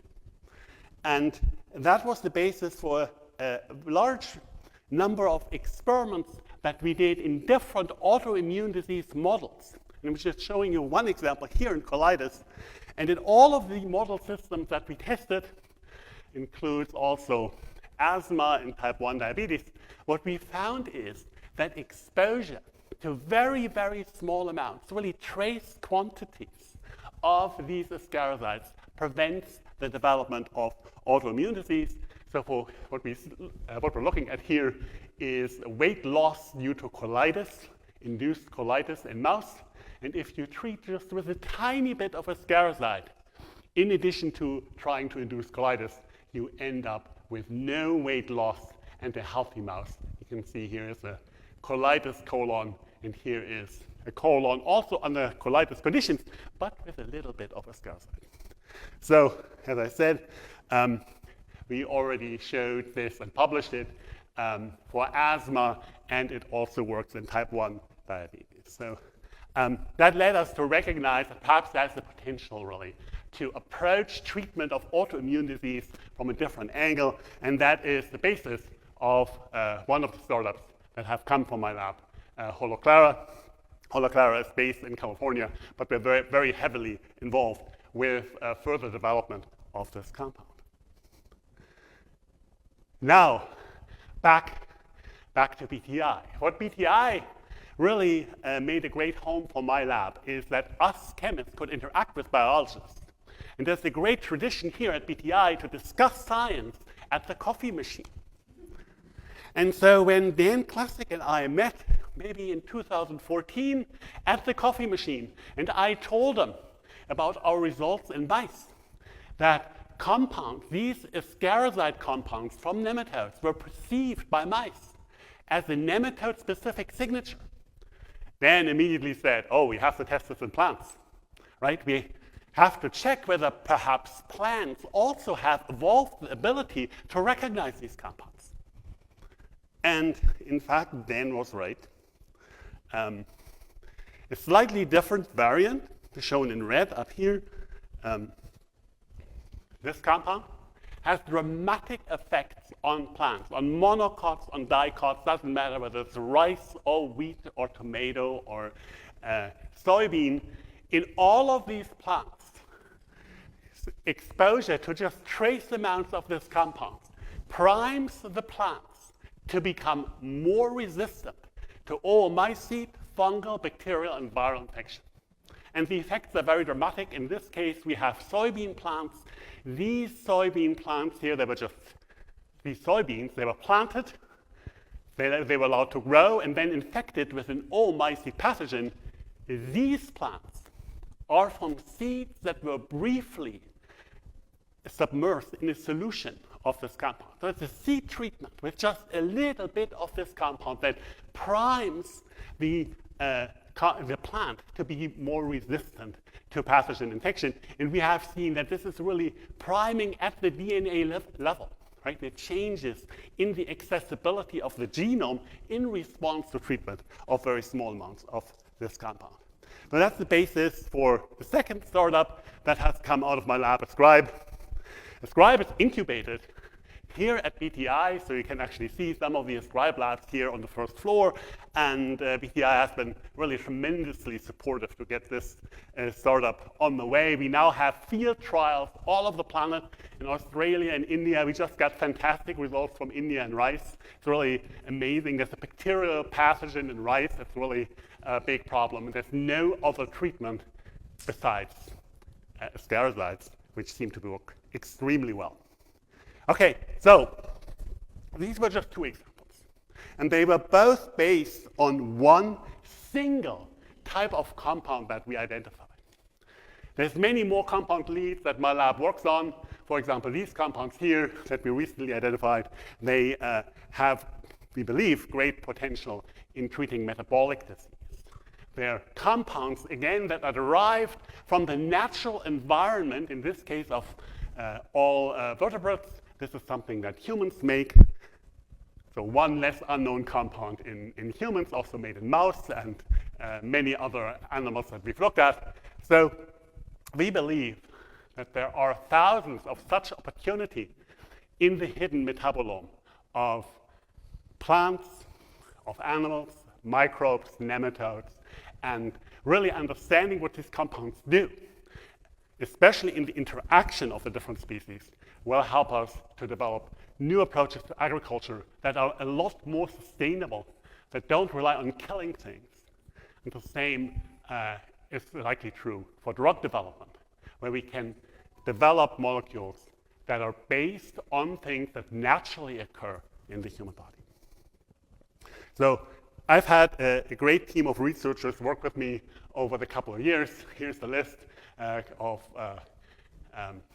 lab members. And of course, our work is super collaborative. So I really depend on collaboration with faculty here at BTI, for example, Dan Classic, but also with other faculty at Cornell, at Weill Cornell, New York City, and many other places all over the planet. Thank you very much.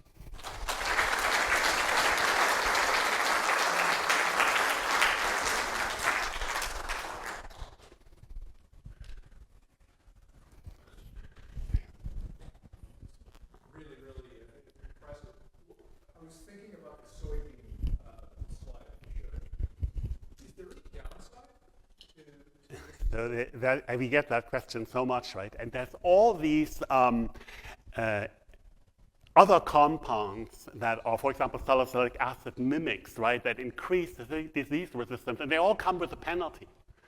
We haven't found the penalty yet. So yield is up. So in every single successful trial, we have a yield increase. So what also happens is that it has a little bit of a growth stimulant effect. So if you go into these rice fields, you can see, oh yeah, those were treated with the ascaricide because they're greener, they're growing more. So there may be a multi-generational effect where it gets detrimental, right? We don't know that yet. But at least, as far as we can tell in the field, there's no penalty. What's the question over there? Yeah, I think. Yes.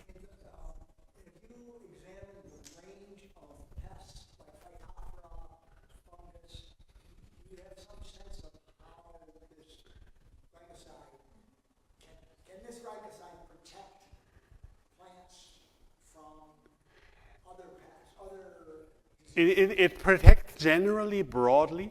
The efficiency, it's broad protection, right? So in wheat or in soybean or in other plants that we've tested, we usually tested several different pathogens, let's say a bacterial one, a fungal one, an oomycete one. And usually we see protection for all of them, although the extent to which we see protection varies a bit. Right, so sometimes in some species, protection against bacterial pathogens is really good, for example, in rice. And then in case of soybean, protection against the oomycete pathogen is really good. And perhaps protection against fungal pathogen is not as good. So, but this really relies on the classical priming pathway. So usually there's a broad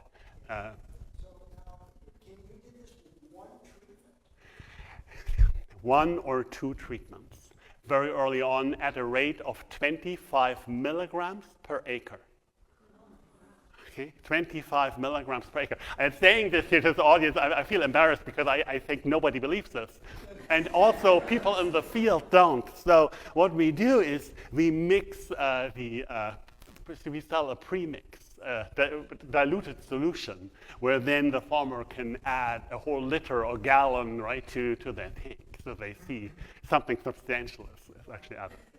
You know, we have several tree diseases like blights and elm disease, chestnut disease. Have you thought about testing this so you can inoculate your young trees? Yeah, chestnut. So I have a plot of land in Italy, and there's many old chestnut trees that are, you know, kind of on the verge of coming. It's a very interesting question. So we've tried it in apple orchards on Seneca Lake near Geneva, and we don't have yield data there, but visually, in terms of leaf drop for apple, for example, the effect is very significant. So we've been looking at more and more different crops, but of course, in the field, there's a lot of variability, and for the company, it's important to have robust data, right? So we have to have field trials in many different locations for any one crop that we engage with. But we have tons of compound available now. This molecule looks pretty complicated, but we can now make it at 100 kilogram scale. So we've also developed a lot of chemistry there. Yes? So it's a naturally occurring compound. Yes. That anybody could extract. You can't patent it, therefore.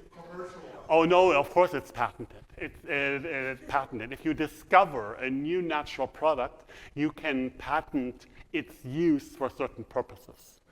So many drugs, right, they are patented, although they are of bacterial origin or they are of plant origin and so on.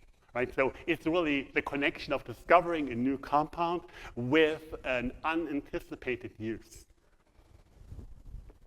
And that's important for the company, of course, right? That we wouldn't be able to attract much funding probably without a good patent portfolio. Yeah. So this ascaricide comes from the nematodes. Are there any effects on the nematodes that are in the soil where you plant? Yeah, so what I forgot to explain is that these ascaricides, they're made by parasitic nematodes, soil nematodes, and so on, and they are their language. They're pheromones that facilitate all kinds of signaling between different life stages of the nematode, between different individuals of the nematode. There's many different variants of the structure. And of course, we may be messing with that signaling network by treating the field. But the amounts that we treat with are very small. And also we can show that within 2 days, the compound is absolutely undetectable anywhere on the field. So it gets degraded very quickly. So we believe that really the impact on the ecology of the field is really minimal. Thanks. Good. Thank you. Oh, there's one more question. Sorry.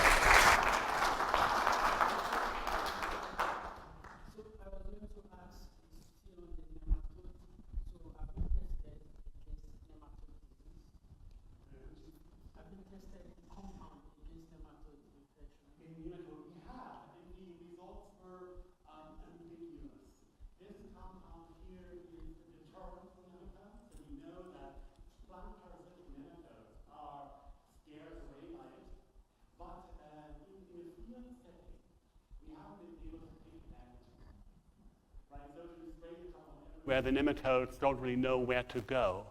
So we did not see positive effects or significant. Sometimes, in one field you have a positive effect. But that was one of the ideas we had initially, that this compound may allow us to perhaps help with a nematode infection, right? Which is a big problem as well. Yeah. So, but unfortunately, we did not have success with that. But that's a very good question. Thank you. Thanks again.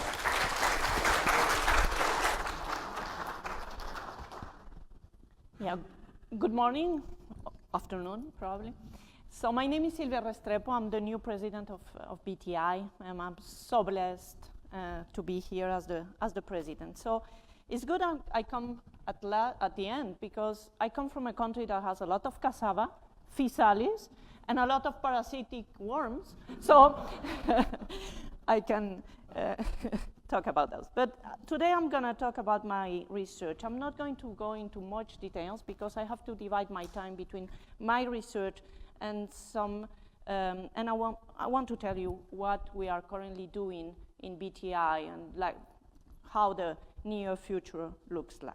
So I'm a plant pathologist. Actually, I was here in Cornell a long time ago, 20 years ago. I was a postdoc in William Fry's lab, and we studied the diseases of potatoes, Phytophthora infestans in potato. I continued that research in Colombia. So basically, I studied the crop losses due to diseases. I work with potatoes, tomatoes, and a lot of different solanaceous crops, including physalis. I chose the physalis way of saying physalis, or uchuva, as we call it in Colombia. And my idea is if we understand the enemy, if we understand the pathogen and its diversity, we can better fight it back.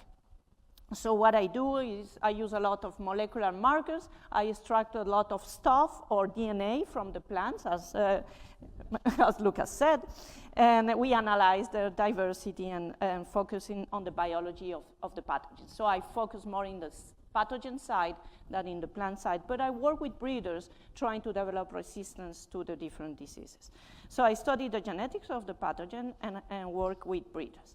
So what I do is I love to go to the field. I'm an outdoors person, so I go to the field, and this is a field in Colombia. It's so challenging because here you can see, where is that? Here. So here is the potato field, but here in the grower's garden, you can see a lot of different reservoirs of the pathogen. So it's challenging, and actually you can see physalis right here. I lost my, here. So physalis is one of the hosts of Phytophthora infestans. It's right there, and also with tree tomato and some other solanaceous crops that can be the reservoir for the pathogen and for the growth. So I go to the field, I collect a lot of samples, I go back to the lab, extract their stuff, but also study the host of the pathogen. So for only this pathogen, Phytophthora infestans, we found in Colombia a lot of different hosts that were not reported before. Of course, potato and yellow potato that we call Solanum fureja, tomato tree, tomato lulo, that is Solanum quitoense, uchuva, that is, I call it Cape gooseberry, but it can be goldenberry, Physalis peruviana, and some wild species like Solanum viarum here in what we found by the road. So I studied the diversity, the genetic diversity of the pathogen. So here you see the map of Colombia, and what do you see in different colors is the different variants, the genetic variants of the pathogen. Some of regions of Colombia have a lot of diversity of the pathogen. Actually, we found out that in this region we had 2 species of the pathogen, no one but 2 species, close to Ecuador and Peru. So we study the diversity, and then we go back to the field and study and do some assays in the field to look for sources of resistance to these different genetic variants of the pathogen. Actually, this is in Freeville here in New York, where we conducted some research with Bill Fry and Chris Smart.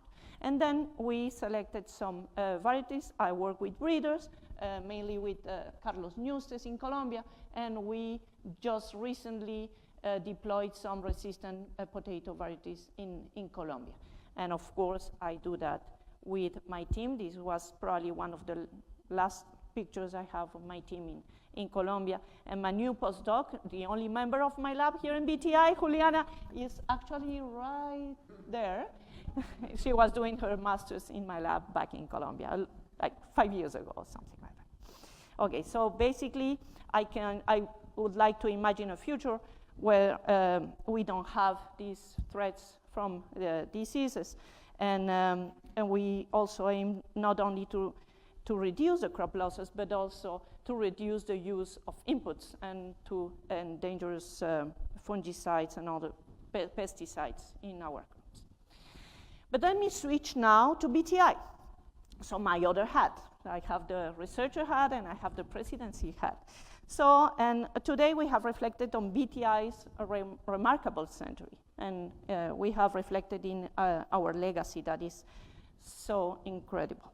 And we are very grateful to our alumni.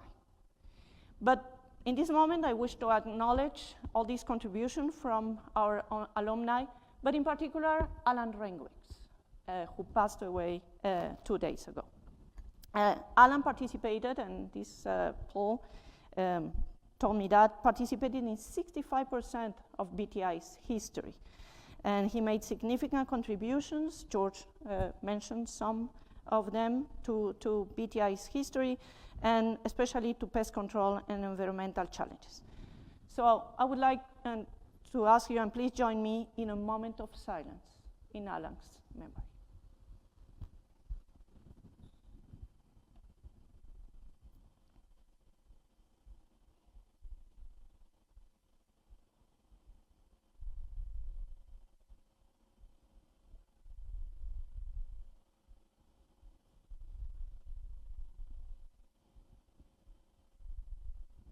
Thank you very much. Alan will be remembered here in BTI.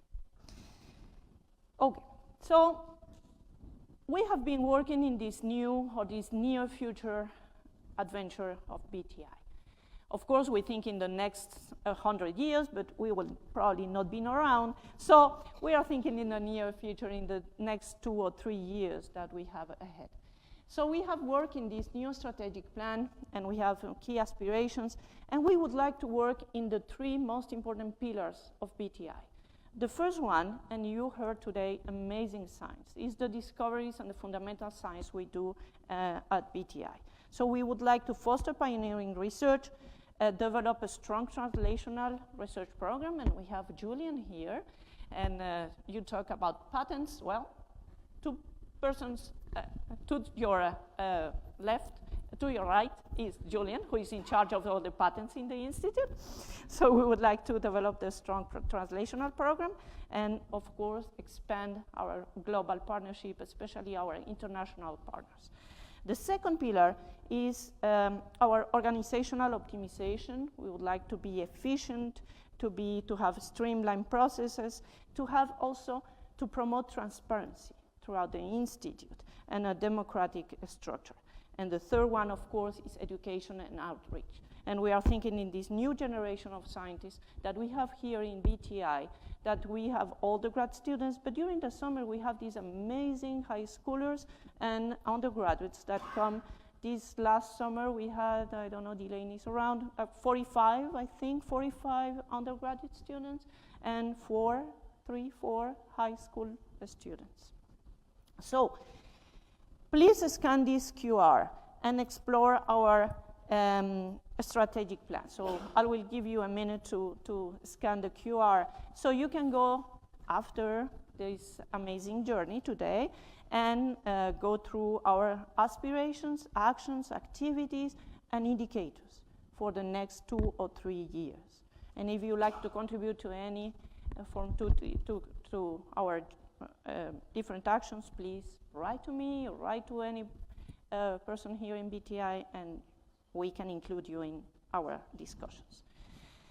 And we also have right now this campaign, what we call the First Million Endowment Campaign. So the Cambridge Foundation, from one of our members of the board of directors, pledged to match all gifts that we received during this year. He pledged to match until up to 500,000, and that's why we are calling the First Million. So any dollar you give us today will be matched by him. So it's a wonderful campaign. Right now we are at 65% of our goal, so not bad for a year at BTI. And why support this campaign, or what are you supporting? Our groundbreaking research, the translational program, and our education and outreach programs to help the new generation of scientists. So please join us with your contribution. And now I will let Paula explain the rest of the day, what we have ahead today. After lunch, I know that I'm before your lunch, I'm separating you from the lunch, so we will be very quick on explaining what's next.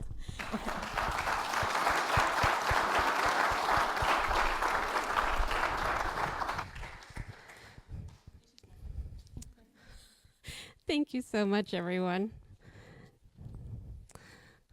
All right.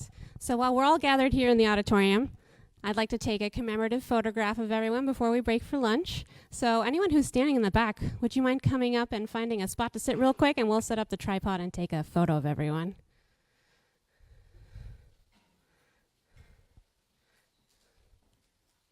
While they're getting settled, thank you so much for being here for our research spotlight. I'm so pleased with all of our wonderful faculty that presented today.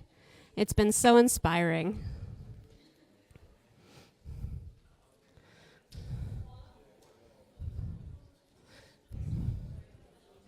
Yes. Anyone who's, this might be tricky to get everyone in, but we're going to try.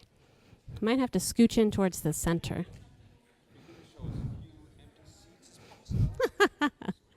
Yes, please grab a spot here in the center where we can see you. We don't want empty seats for our Centennial celebration. This is great.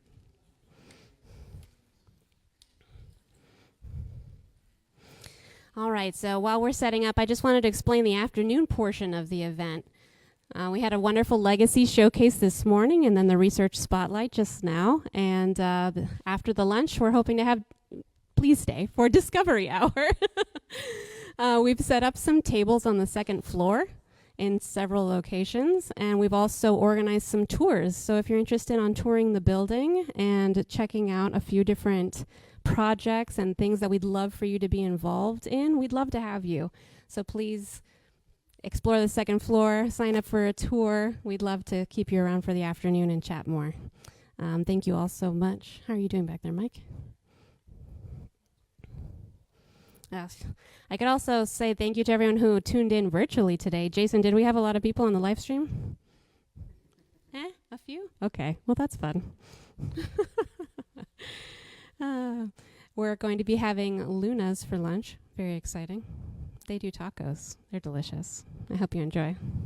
But where you did set up the food inside, where we had breakfast, but all the drinks are outside, and the day is lovely. So please grab some food, grab some drinks, head out front. We've got a tent set up with picnic tables so that we can enjoy the day. So that's sort of the plan for the afternoon. How are we doing?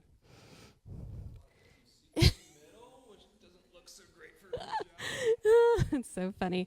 Let's squeeze. Let's squeeze.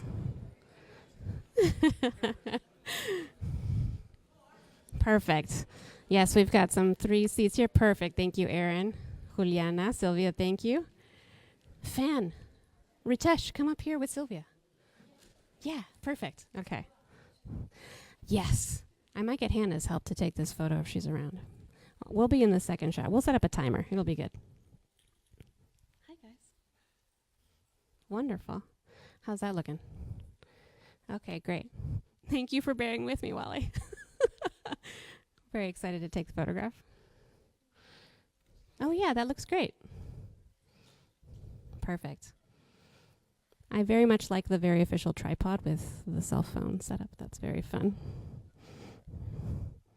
Yes, we're going to put a timer on. Let's give ourselves a little time. Okay. I'm going to come sit here. Okay, sounds good. You let us know. Okay.